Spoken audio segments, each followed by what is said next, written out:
Please join me in welcoming one of the guests I've been looking forward to having most, Leah Busque, founder of TaskRabbit. So, in your own words, why don't you tell everybody here what the original impetus and motivation was for starting TaskRabbit and how you describe it to the world today? Okay. Well, I was a math computer science major. I was an engineer at IBM for 8 years. And my husband and I, who's here tonight, we were living in Boston at the time. And it was February of 2008. I remember it was February because it was Boston and it was cold and snowy outside. And we had called a cab to come pick us up and take us across town to meet some friends for dinner. And we realized we were out of dog food. And we had this 100-pound yellow lab named Kobe, who we kept very well fed. And 2008 was a time where the iPhone had just come out, like 4 months earlier. There was no app store. No one was building location awareness into their apps, right? No one was leveraging Facebook and the social graph. But because I was an engineer, I got really excited about these technologies, social, location, and mobile.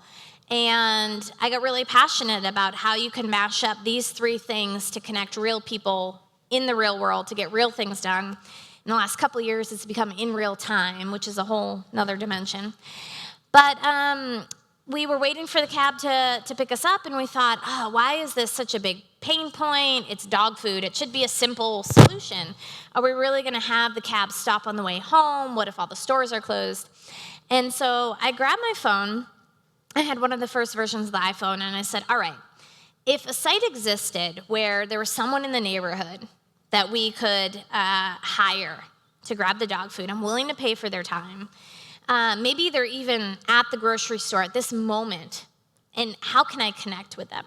What would that site be called? And so I grabbed my phone, and I typed in the first thing that came to mind, which was runmyerrand.com. The domain name. The original name of the company. Yes, the domain name was available. I bought it for $6.99 on the spot. And then we operated the company under that name for the next year and a half. I hated the name though 20 minutes later, by the way. So I always knew I would change it. But bought the domain name, took the cab, met some friends for dinner, and started brainstorming this idea that Kevin and I had come up with for connecting people around services. And the whole premise at that point was social networking was becoming so mainstream and so prevalent. Was there an opportunity to create a service-based network in the same way that we were becoming more social? Yeah. All right, so let's do some quick stats. Money raised. $50 million. All right. And you launched officially in 2009, right? That's when you did your first seed round. 2009 was the first seed. We bootstrapped it on our own for about a year and a half. So we launched in 2008. Yeah. And how many current full-time employees? About 70. How many total taskers have there been? Do we even know? I mean, we have about 50,000 across the U.S. and the UK right now, yeah. The interesting part of the story, too, is you've stepped in and out of that CEO. So you were CEO, you stepped away for a little bit. So I founded the company in 2008. I operated it as CEO for 8, almost 9 years, with a 9-month stint in between, which we can talk about, where I stepped away and became Chief Product Officer. Had brought in a CEO, and then, for many reasons, decided to step back in. That didn't work out. And then a couple years ago, actually, I had started to think about what I wanted to do next. And the company is just at a completely different size and stage and scale. And I'm an engineer. I like to build things. And I realized that I had my head down in this one company for, it's almost been a decade now, which is crazy to think about. And technology had changed. There was so much happening in technology and in tech that I just wasn't even aware of because I was so busy operating my own company that I just started to think, what's next? What do I want to think about next? And so that was a couple years ago. And lucky for me, this time around, I had hired an amazing COO, Stacy Brown-Philpott, who it took me 2 years to recruit her out of Google We had met like 5 years ago. She came on as COO and operated with me for about 3 years. And when I started to think about what I wanted to do next, I started chatting with Stacy. We have a very open, very good relationship. And I asked her, how she was thinking about her career. And I knew at some point she would be an amazing CEO to a mid to late stage company. I didn't know it would be TaskRabbit. And we're really lucky that it is. And so we actually decided, Stacy and I got together a plan to do the transition. We brought it to our board last February of 2016. And then we did the transition in April. And so now it's been about a year that I've been chairwoman. Yeah. Where'd you grow up? In Shirley, Massachusetts. It's about an hour west of Boston, population 4,000. Were you a CS undergrad? I was a math, computer science major, and a dance minor. I actually went into college thinking I was going to major in dance, but then fell in love with computer science. Oh, wow. Yeah. What was it about computer science that you fell in love with? I loved that anything I thought up in my head, anything I dreamt about, I could create myself, and I didn't have to rely on anyone else to do it. Got it. And then immediately after undergrad, it was IBM that you went to go work for? Yeah, it was actually this smaller startup called Iris Associates, which was Ray Ozzy's company. He was the CTO of Microsoft. He created Iris Associates. We were the original developers of Lotus Notes and Domino. Oh, wow. And Lotus bought Iris, IBM bought Lotus, and then we all got merged into IBM. All right, and so you were working there for a couple years, right? This is 2001, you graduated undergrad. That's right, yep. All right, so not the best market to be in. It's true. And how long did you stay at that job for? So I've had 2 jobs my entire life now. So the first was a programmer at IBM. I stayed there until 2008, and then I founded TaskRabbit.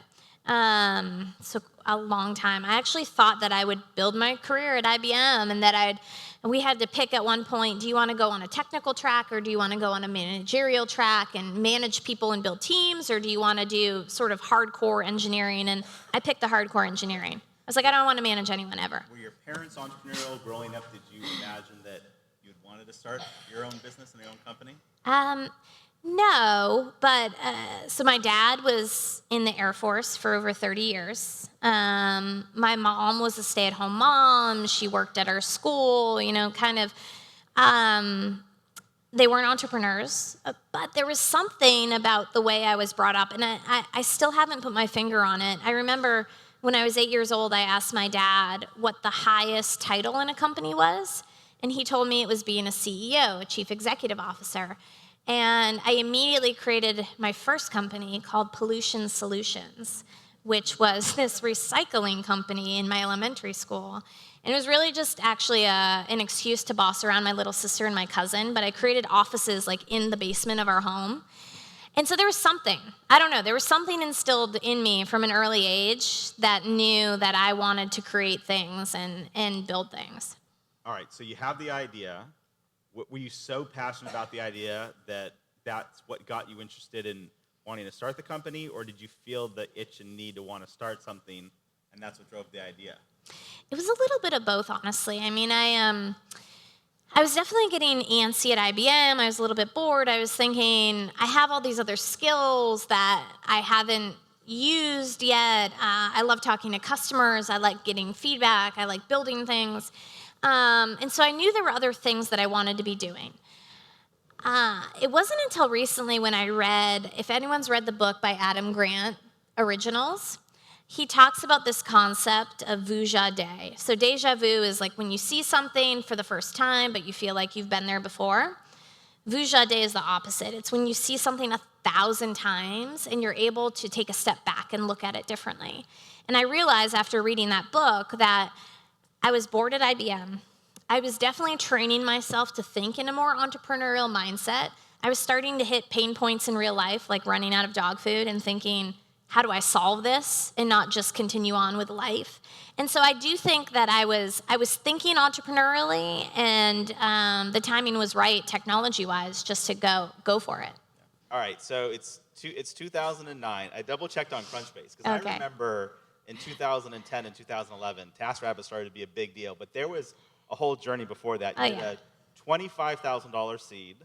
Yes. You did a couple $100,000 round, and then about another 9 months later, you did another couple $100,000. Yeah. So this clearly wasn't a story of, hey, here I am, I show up, give me a big pile of money. You were hustling and working to get this thing off the ground.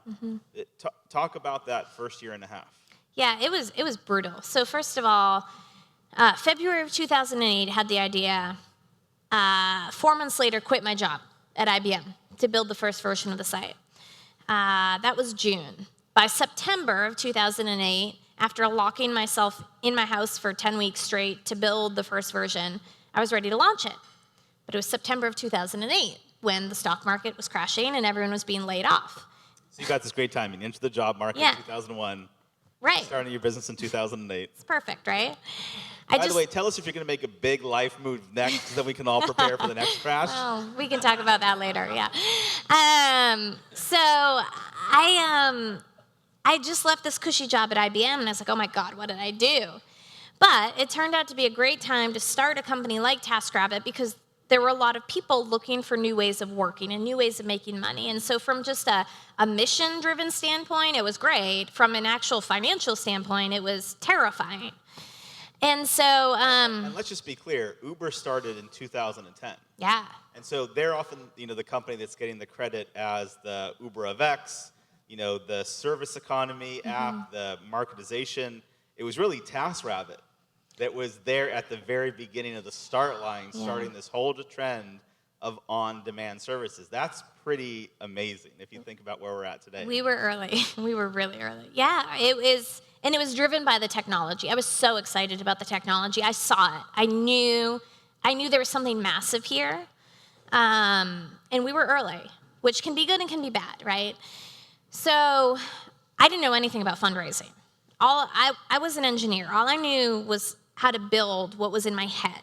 And so I built it and just networked as much as I could, found great mentors. One of those people I met was Scott Griffith, who was the CEO of Zipcar at the time. Another early sharing company. I'm gonna jump in for a second. Yeah. Right? I get this question a lot, which is, how do I meet people that would invest in the business? I don't have these connections. I don't know what to do. And my point of view is often, where there's a will, there's a way. If you've got a big enough why and a big enough thing that you want to bring to life, you'll do it. Can you talk about, because I'm assuming, so your parents weren't these big entrepreneurs. You didn't have Silicon Valley connections. No. You were from upstate Maine. You started off, is that right? Or Central Massachusetts. I took it too similar. far north. It's similar, but I have family in Maine. They're just the East Coast. It all gets lumped in. And so, you're not this classic Silicon Valley insider, which people kind of obviously see you as now as one of the most notable folks. What did you do? How did you start to make those connections? Yeah, I knew no one. I knew no one in the industry. The key was I talked to anyone who would listen to me. I did not care if it was the guy sitting next to me on the bus, the mom at the coffee shop.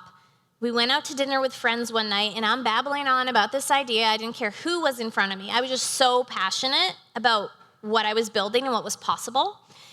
And it was actually one of Kevin's coworkers. And we were out to dinner with her, and she said, oh my God, this is a great idea. You know who would like this idea? My buddy Scott. You should just email him. She did not tell me he was the CEO of Zipcar. I had no idea. She gave me his email address, and I went home that night, and I was like, dear Scott, I just met your friend, and she said you would love my idea for this company. Would you be willing to meet with me, right? To his credit, this was a Saturday night. He wrote back Sunday morning, and I looked at his signature, and it's like, CEO of Zipcar and chairman. I was like, oh my God, if I had known that ahead of time, maybe I wouldn't, I don't know, maybe I would have been too scared to email him. But I'm glad I did. He invited me to come by his office later that week. We hit it off. He and I started meeting once a week, and we just created an amazing relationship. He introduced me to my very first angel investors, who were the first investors in Zipcar.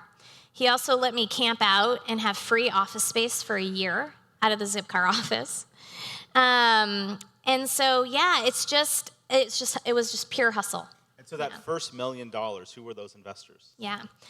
So we got these little tranches, like 25,000, 50,000, 100,000. We're still like putting everything on credit cards.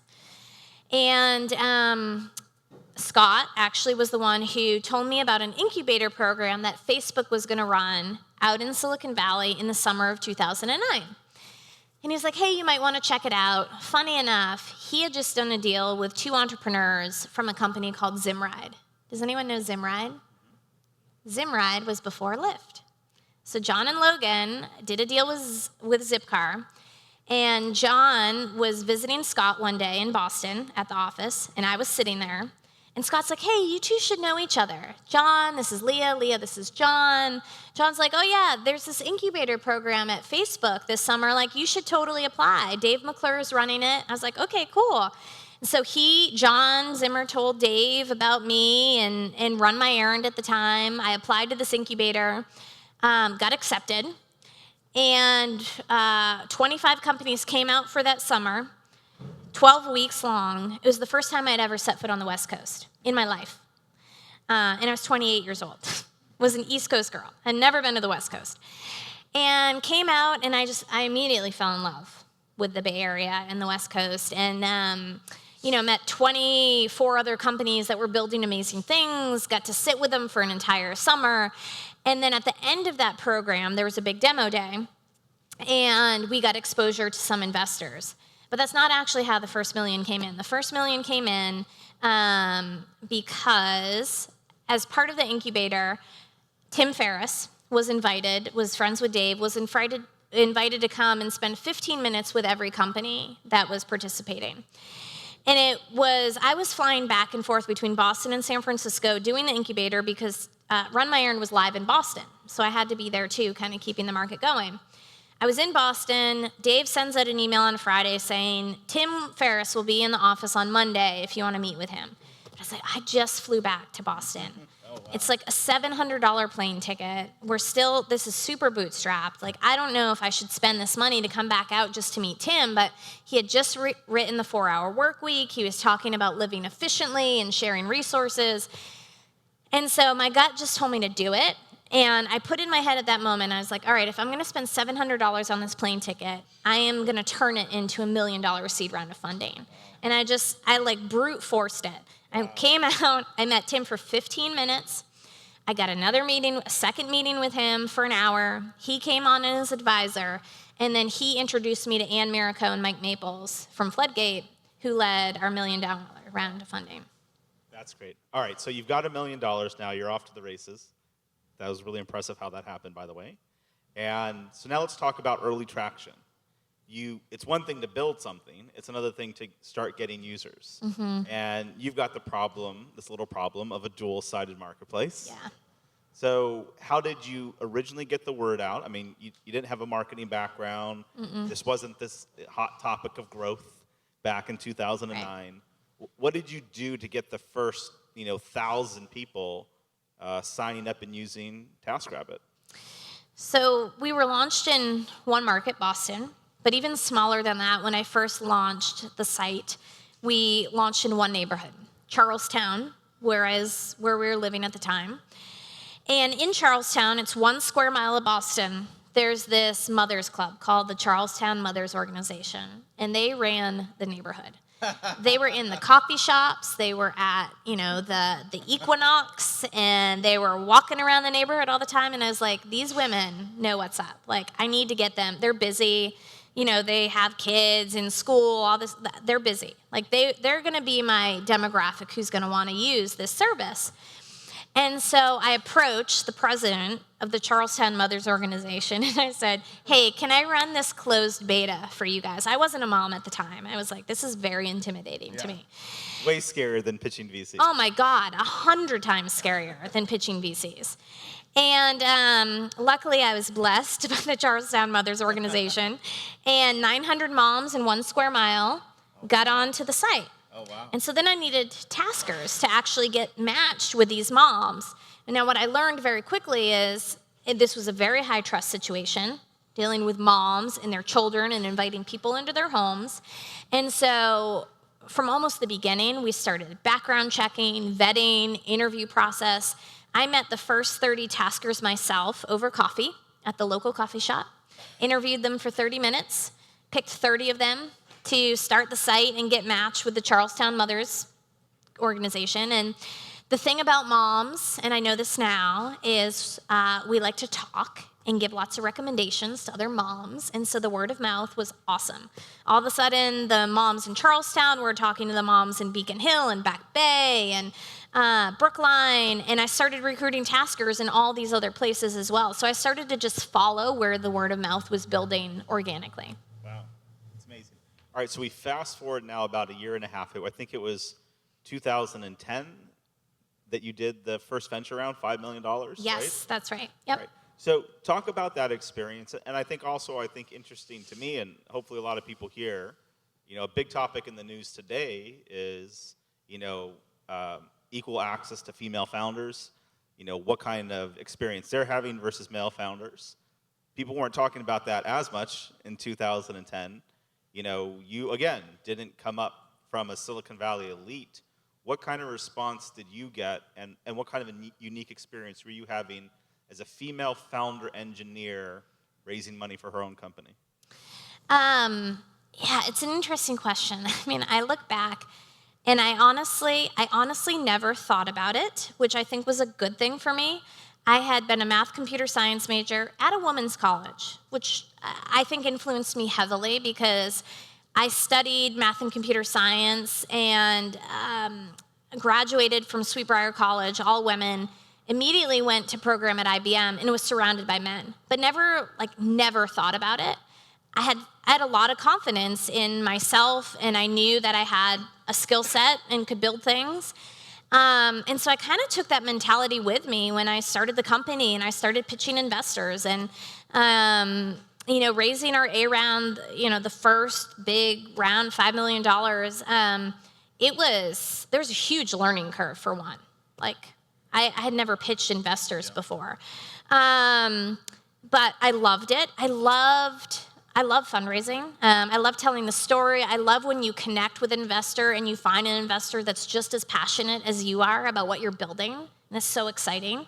And so we were lucky enough to get Shasta involved at the A round. And Todd Francis is still on our board 7 years later and is one of our biggest supporters. And so, I don't know, I never really thought about the female founder thing. I just kind of went in guns blazing, like, hey, look at what I'm building, and it's amazing, and this is the future, and it was. Now, in 2010, this was a time, too, where the idea of the sharing economy was starting to become a term people were using. Collaborative consumption was another term people were using. Rachel Botsman had just written a book about this. Lisa Gansky had just written a book about this. And so we were in the crosshairs and in the mix. And so we had a compelling story and a compelling vision. Not that it was easy to get that round done, but I think we went in with a lot of credibility for what we had built to date and the vision we had. What do you think was the key? What do you think, where were... Maybe to give everybody a sense here, let's go over some of the user metrics of where the business was at. Yeah. Right? I can't imagine it could have been doing a lot of revenue at that point. It was early, so early on, right? Yeah. So you were in how many cities at that point? This is after a year and a half. Yeah, that's right. We were in, I'm trying to remember, we opened San Francisco before we raised the A. We opened San Francisco at the seed, so we were in 2 markets. All right, so you were in 2 markets. That's right. How many total people at that point had used TaskRabbit? In the low thousands. The low thousands? Yes. And average order, what kind of services were they using, average order value? It's interesting because in the early days, it was much smaller. Our average order value has risen over time. In the early days, people were using it for things like, I need dry cleaning picked up, I need groceries delivered. They were like $10 a job. Now our average order value is over $100. Yeah. So, I think people were probably taken with you. They were taken with the product, but it wasn't there were these crazy off-the-chart, insane metrics. So obviously there was something really compelling about you and your mission and what you had built that resonated with those early venture capitalists. If you had to try to encapsulate that and give that advice to everybody here so that as they go pitch, VCs, they get the benefit of your hindsight. What would you say that is? What made you successful at fundraising?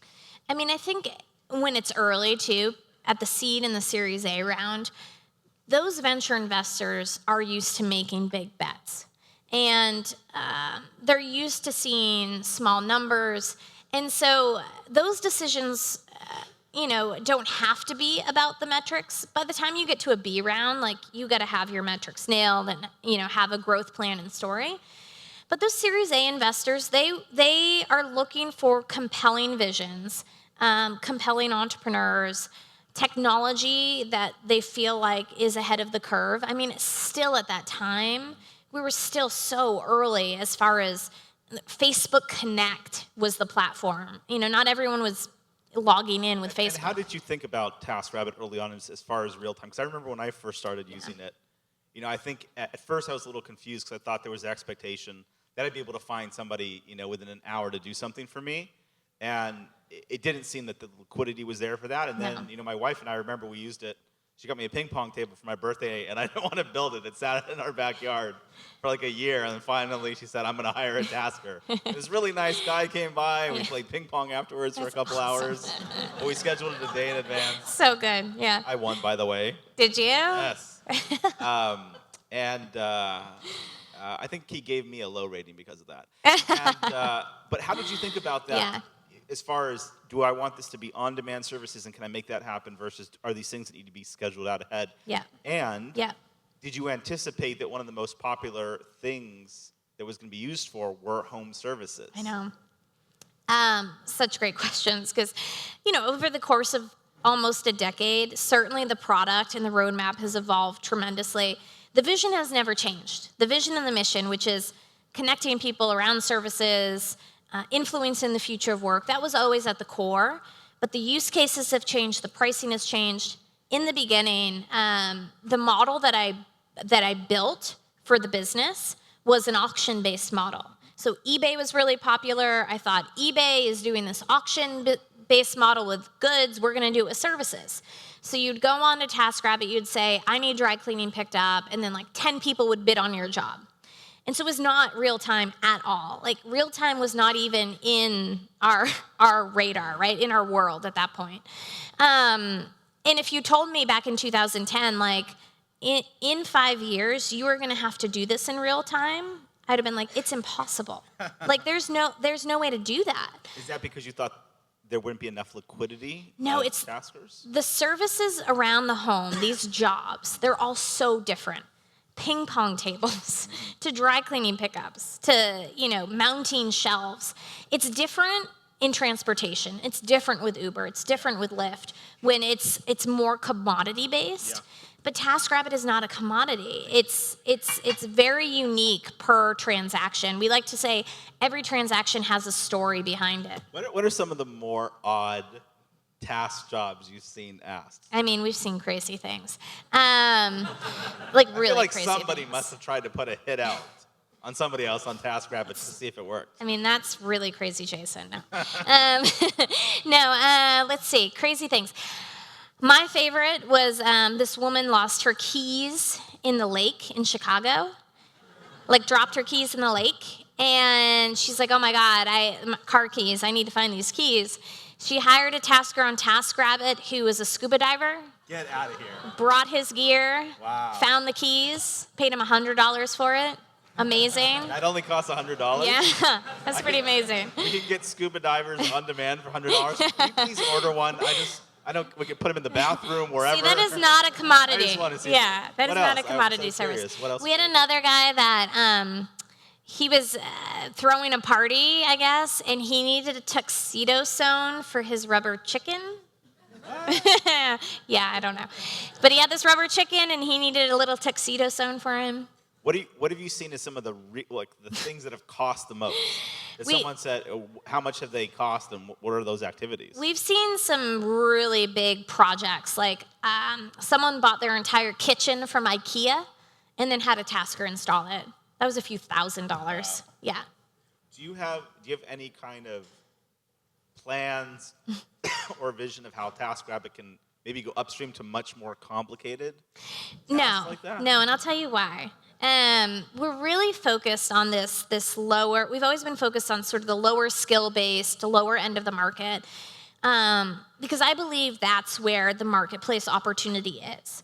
There are other companies that have focused on professional services: plumbers, carpenters, electricians. You have Thumbtack, you have Yelp, you have bunches of others, but our vision was really to empower these micro entrepreneurs, people that don't have their own businesses, to be able to share their special skills and their services, and that is what we're passionate about. Yeah. So I think one of the things that's really fascinating to talk about is, a lot of us when we're starting, I remember when I started DocStock, this was a little bit before you, it was 2006. They used to call it a project. And I thought, I was coming out of law school, I'm like, I'm going to do this for a year or two, I'm going to sell it. And 9 years later, Yeah, right. 9 years later, Yeah, that journey came to an end, thankfully successfully. yeah, There are these overnight success that takes a full decade. right. One of the things that was really interesting to me, I actually followed TaskRabbit really closely, both because I love the product, and you and I had a chance to actually remember to meet early on at a Crosslink event. Yes. I think in your second year. Yeah. The company's doing exceedingly well now, but I remember there was a period of time in the middle there where it was a slog, it was a fight. As well as the brand was known, companies don't always go up, and I think some of the things that we romanticize and that we don't always realize is, this is hard work and it's boring and it takes a long time. Then you go to these parties and everybody's saying how great everything's going. What else are you gonna say, and right? it's awesome. Yeah. And as a CEO or founder, you're sitting there feeling like, oh my God, I'm dying inside. Our business isn't going that well. Absolutely. Everyone else is killing it. What's wrong with me? Yeah. How did you think about that middle chapter of the business, and what do you think you did to keep persevering and moving forward? And then after that, I want to talk to you about your philosophy, because I know you've said publicly a lot that this, getting to profitability, and you raise a lot less money than a lot of your counterparts. Yes. But how did you push through those middle years? And what advice do you have for the folks here that are maybe in year 2 or 3 or 4 of their business, and how to help them get to that inflection point? Yeah, I think the reality of any startup is that it is not glamorous. I don't know any startup founder I've ever talked to who would say it's glamorous work, right? It's really hard, really challenging work. And as an entrepreneur, you have to bust through walls. Like, it doesn't matter what sort of barriers are in front of you. You've got to figure out how to go around them, over them, or bust through them at all times. And it's such a roller coaster ride, as you know. 1 minute of the day, you could be on the highest high. You just closed this massive deal, and you're so excited. And then literally 30 minutes later, it's like, oh, someone just quit. And you're like, damn it. It's just like such a roller coaster. So a couple things that I learned to cope, and sort of how we got through that middle transitional, I like to call it the awkward teenage years. Yeah. Into, a full-blown adult. So one is, I used to ride the roller coaster emotionally, and I'll only speak for myself. I could not do it. I just learned how to remain level. Like, highest highs, I'm like, cool. Lowest lows, I'm like, eh. And you just learn how to navigate sort of the crazy world that is being an entrepreneur. I feel like this is falling, sorry. And so that was one thing. How did you learn that? Because that sounds like a pretty important statement and pretty simple. But how did you actually do that? I just think it got so emotionally exhausting riding that roller coaster, that you just learn. You take a step back and you say, hey, we just closed this killer business deal, and yeah, that is amazing. But in 10 minutes, something else is going to happen. Yeah. It's just a reality check, right? And, some people say, oh, well, that's sad because you don't celebrate the wins. And to some extent, you let your team celebrate. Your team celebrates. You don't celebrate. You have to remain in reality. And the reality of being a founder and CEO is, don't run out of money, get that company to the next level, build a great team. Nothing else matters. So what were the other things in the middle years that kind of you learned and would be valuable lessons to pass on? Yeah, I mean, so we went through those awkward adolescent years where we had to make some major product changes to get to the next level. There was a period of time you had to do a little bit of a cutback on the team, right? We did. We did the cutback on the team. So there was this whole time period where we raised the majority, like 95% of our money before 2013. And that was a time where I really wanted to focus on product. I recruited an external executive to came in, I worked with him to run the company for a few months, but like it was just clear it wasn't a good fit all around. But the team What was your thought process in 2012? Why did you feel like you needed somebody even more experienced than you to get to the next level? Why did you step away from the CEO role at that first time? There was a couple things. I mean, one was the company was scaling so quickly. We had just closed our B round. So we had raised like $35 million at that point. Had you gotten any pressure from the investors to bring in somebody as a president, and then maybe you thought, well, maybe that person should be CEO? No. It really did not come from the investors. I mean, honestly, as I look back, I was so overwhelmed. We had raised $35 million. The company was growing quickly. The team was growing. But I felt like the team also wasn't growing fast enough in the way that I needed it to keep up with the business. I knew that I was passionate about product and technology, which I was doing nothing in at that point. I had 12 direct reports, all director level, siloed in different parts of the organization.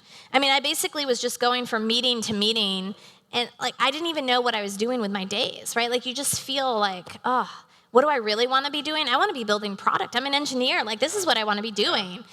And so I went to look for a partner in the business. I was open to a COO. I was open to a president. I was open to a CEO at that point. I just wanted to find the right person that was as passionate about scaling the business as I was about the product. And that was sort of my gauge. And so, we brought someone on, great person, worked closely with them over the course of the next 4 or 5 months. But what I realized was the business was still too early for the founder to not be the CEO. And even though I necessarily wasn't doing what I wanted to be doing, I wasn't like in the corner with the product team, like building product, that wasn't my job as the founder and CEO. Like I needed as the founder to step back in and set the vision and inspire the team. And so, in that time period, it was like a 9-month time period, the team got scaled up too much. We hired too many folks in like marketing on the business side, and we needed to make some massive product changes. And so that's when we reorganized everything. We cut back from marketing, from sales, from biz dev. We put that money into product design engineering. We had $30 million in the bank. As I look back, it was a pretty bold move to say we have $30 million in the bank, but we're not just gonna ride this out. Our burn was over $1 million. It was a lot. I was like, this isn't sustainable. Like the team doesn't look like the way it needs to right now to get to the next level. And what we need is more product design engineering. We need to make some big product shifts. We need to get away from the auction bidding model. We need to go on demand. Like, how do we do that? And we needed those type of people at that moment in time. And it's hard to take a step back and say, what is right for this business right now? It has nothing to do with what I want to be doing. What is right for this business? I mean, to me, I look at it and it's like my first child. It's this living, breathing thing. And you have to put it before anything else. And so that's when I decided to step back in, to cut things back, to reorganize, to figure out how we were going to launch the new on-demand product. So you brought up team a lot. Hopefully everybody here knows that that's a topic that's near and dear to my heart. When I started DocStock, I was 26, 27. And those first couple years, the last thing I ever thought about was culture or the importance of a team. I actually thought culture was a bunch of bullshit. You fast forward 10 years in life, and I became the biggest disciple of culture and how important it was. And we started comparably so that everybody could say, hey, here's what the culture is our company. Here's what women think about the culture. Here's what people of color think about the culture. Here's what different departments think about our culture. What were the big mistakes you made as a leader in growing a team And what do you think are the most important things that as you grow to more scale, you need to do to build a great culture? I think we've been very fortunate from the beginning in the way that our culture was built. It was built organically. I thought about it a lot, so it was intentional. But I think we benefited from the fact that we are such a mission-driven business. We have a very strong mission around empowering this group of micro-entrepreneurs to, make money. The future of work is changing. And so we tended to attract people to the team that had that shared mission and shared values.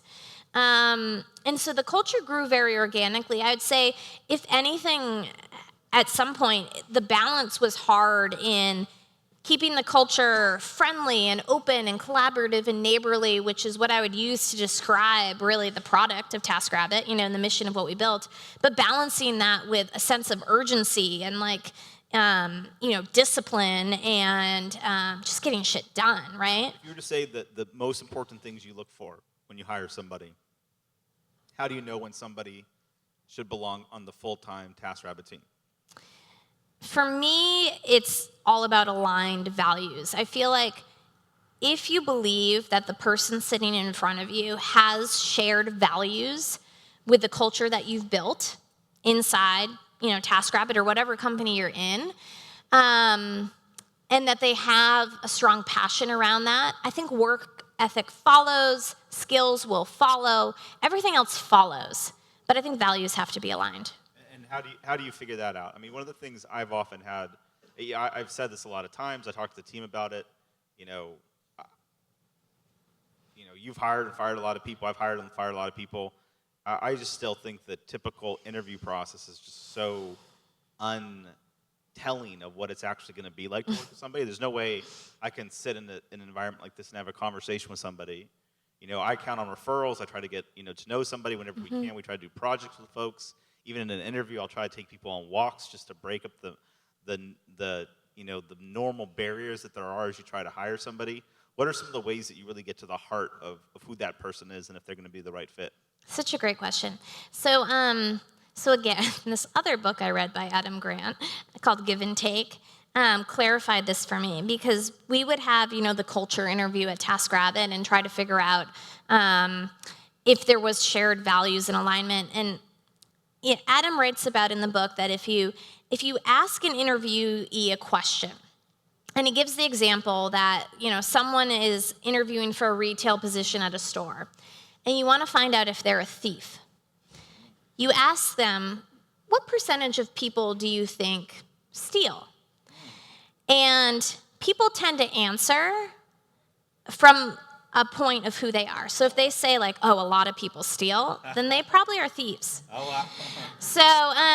So one way at TaskRabbit we would kind of suss out values is we'd ask, the taskers. We have these 50,000 taskers across the country. What do you think drives them? And what we're looking for is the future of work is changing. They have a passion around certain skills that they have. They're entrepreneurs themselves, those types of answers.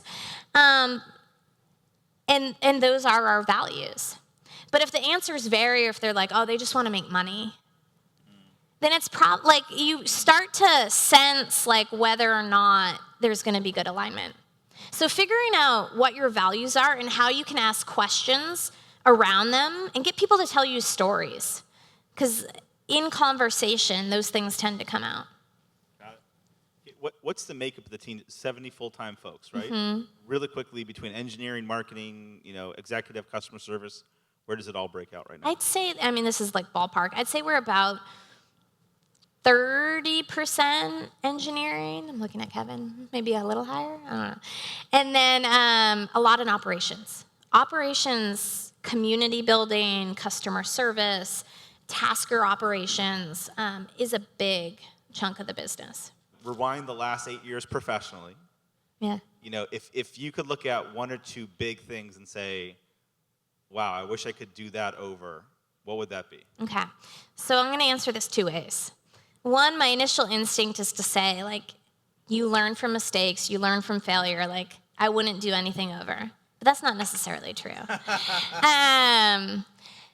I think there's a lot of validity in that, but I feel like we didn't get to mobile fast enough. I wish that we had gone to a fully, integrated native mobile app sooner. We got so caught up on the web, and then we were auction bidding based, that was the model in 2008, right? But we kind of put our heads down and we raised all of the money and we executed, and then we popped our heads up and we're like, oh my God, like mobile's like so far ahead of where we thought it was, and we were behind. Like I wish we had gotten there faster. Yeah. And what do you feel? What do you feel was? What are the things that keep you up that you worry the most about? And what do you feel like are the big mistakes that you've made as a leader and CEO? I mean, there's such a huge learning curve for me going from an engineer at IBM into a founder CEO. I had no idea how to raise money. I had no idea how to hire, how to fire. I remember firing my first person and just being terrified of that whole experience, right? So there's a massive learning curve, a ton of mistakes. I mean, again, I just think you have to be willing to learn quickly and just like keep going.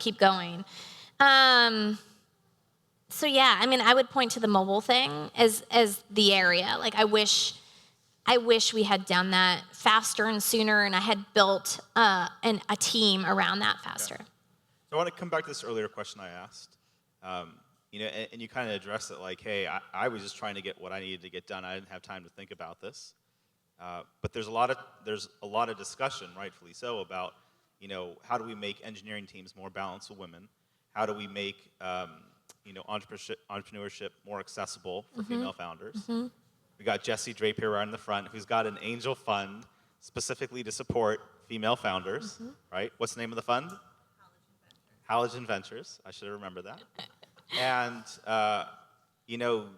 you came up as an engineer. You were one of the earlier female founders in the tech space that built an iconic company that's a well-known brand. As you hear about what's going on with Uber and all the discussion, just what's your take on it, and through your eyes, what's your analysis, and where do you think we should focus going forward? I mean, so it's definitely an area I'm super passionate about. Even though I said like I just came in guns blazing and didn't really think about it, that doesn't mean that for my team and for TaskRabbit we didn't give it a lot of thought, because we did.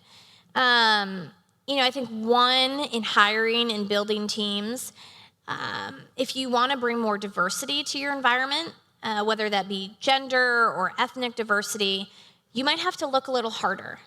It might take longer to fill those roles. But I think you have to be willing to go outside of the box, to go outside of the typical recruiter. If you are working with a recruiter, make them, for every, engineer that's white male from Stanford that you send me 2 women. And don't send me those resumes if you're not going to give me a balanced portfolio. And so that's hard. That's hard when you're scaling rapidly and building. It's hard.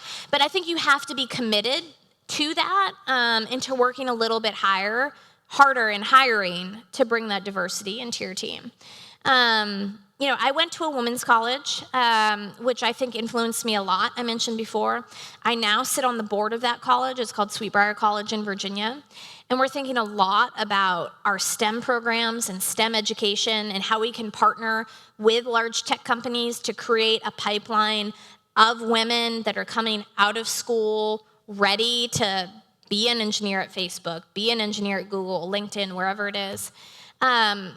I like programs that are just really tangible and that you can put money behind and see immediate output. I also just joined the board of another company called Galvanize, which runs these technical education programs in data science and web development.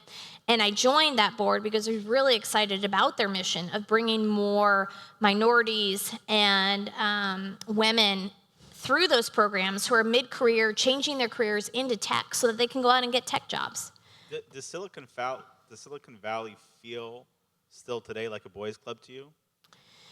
At pockets, for sure. Yeah, absolutely. And we might get into this, a little bit later, but as far as what I'm looking at doing next in my next chapter, I've started to think about doing more investing and angel investing. Maybe I'll join a fund at some point.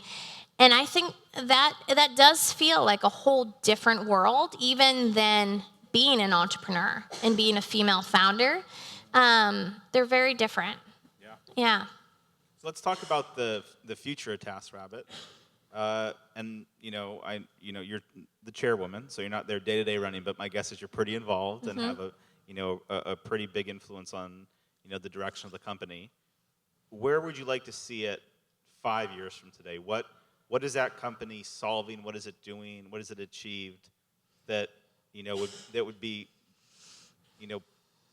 the big vision that you would always hope that could be? Intergalactic domination. No, I mean, so one, again, I'm really fortunate because I have an amazing partner and CEO in Stacy, right? And we got to work together for 4 years, and we have such a great relationship. And I just talked to her an hour ago on the phone, and she has an amazing vision to continue to scale this business. And she's already started executing it, which myself and the board are so excited about. Start doing more consumer marketing. Like I can't remember seeing, let alone radio or TV. I can't even remember seeing online ads for TaskRabbit. It really feels like you've counted on that virality, the organic growth. Is this something that you need to go to more traditional forms of advertising and marketing to get to the scale you want to? Yeah, maybe. I mean, up until a couple years ago, 85% of our customers came in through free channels, word of mouth, PR. We've started to test and up that game in paid. We haven't done radio. We've tested some radio. We haven't done TV. We've done a lot of outdoor. If you've been to San Francisco or New York, we've run huge campaigns there in the subway systems, which work really well. So yeah, I mean, I think there's some of that. How do you measure that, by the way? I'm always curious. It's hard. How do you measure the big subway campaigns or a billboard? So the attribution is tough. One thing we've learned is, of course, have a separate landing page, right, that people go to. But then also, if you can turn everything else off and just get rid of the noise, you can start to measure just via time period what's happening. And we've done it enough times now that you sort of get a benchmark. Got it. Yeah, and you understand. So I was going to say, so Stacy and team have just opened 20 more markets across the U.S. So the vision really is to be TaskRabbit everywhere. TaskRabbit should be in every market. We just opened in places like Charlotte, Cincinnati, Kansas City, New Orleans, Nashville. And so bringing TaskRabbit to more cities across the country. All right, so before we go to the audience, I want to talk about, this...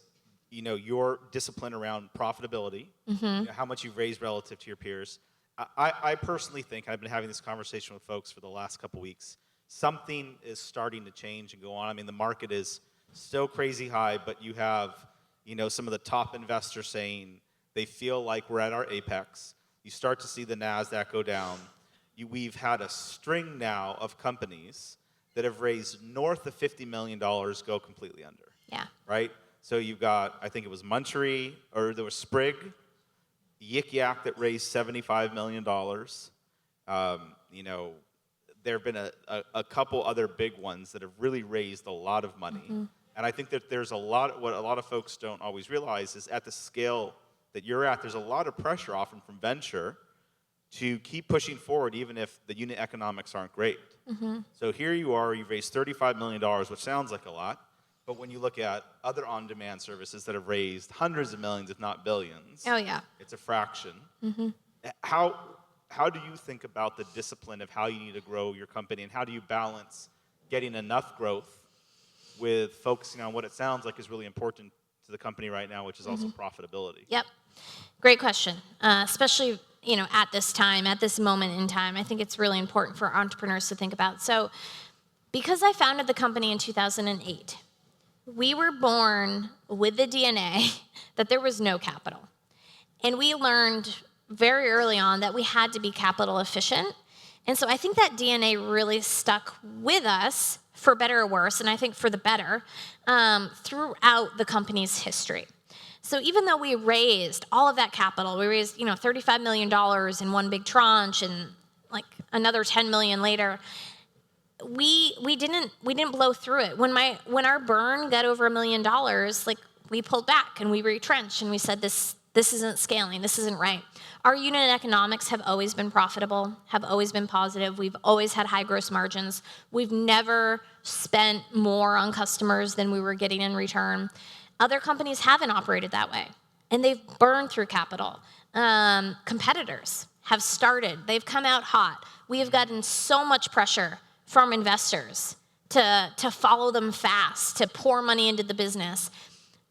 But I knew it was not sustainable. I just knew it. How did you hold the line with those investors? How did you really? It's hard. How did you say, hey, this is what we need to be doing? Because they're going to see other people growing fast, and they're going to get really antsy. So much pressure, so much antsiness. We just had such conviction in our strategy, in our model.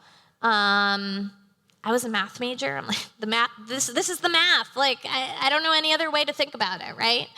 And we had a great team that we all stuck together and said, here's what we're doing. And luckily, we had investors that were patient and willing, to move at the pace we needed to. And it's paid off. It's totally paid off. One of the things that I really love about your story so much and about you personally is just how accessible you make yourself, how relatable you are. One of the reasons why I've done this event for as long as I do, obviously this isn't a business, is I want to be able to share the story of what's going on with everybody. And I want people to understand, directly from people like you, what kind of experience you're having and how they can have success. It's why we started Comparably. I've got a favor to ask everybody here, which is when we wrap up, take out your phones. Let's try to make work more transparent. Let's show people what it's like to work at these different companies. Let's make sure that every person here understands how much you should be getting paid as a female engineer or as an entry-level person. I just think your journey is so special. You clearly embody the values of your company. It's not hard to see it all, why it's successful, why it touches so many people. I think everyone here is, better off for having had a chance to hear your story and meet you tonight. And I just really want to say from the bottom of my heart, thank you so much for coming out tonight. Let's all give Leah a big round. Thanks for having me. Thank you. Thank you so much. So fun.